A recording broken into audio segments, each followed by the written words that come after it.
Kaleshwaram project కుంగుబాటుపై national dam safety authority ఇచ్చిన రిపోర్టుపై కేబినెట్లో చర్చించి కీలక నిర్ణయం తీసుకుంటామన్నారు మంత్రి ఉత్తమ్ కుమార్ రెడ్డి.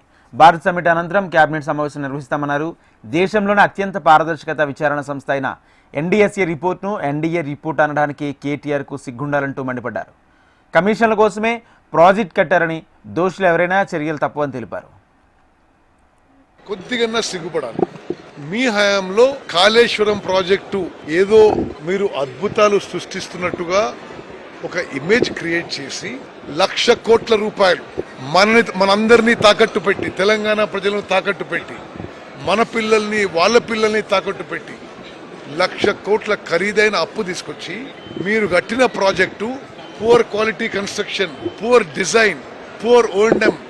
బీఆర్ఎస్ పార్టీ అబద్ధాల మీద, ఒక తప్పుడు ప్రచారం మీద ముందుకు పోదామంటే అది కుదరదని చెప్పి మనం చేస్తున్నాం.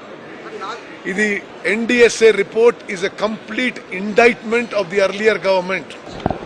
ఇప్పుడు ఎన్డీఎస్ఏ రిపోర్టు నేను నమ్మేది national dam safety authority comprises of the best experts of a very high integrity. వాళ్ళు ఏమిస్తే అది దాని ప్రకారం మేము ముందు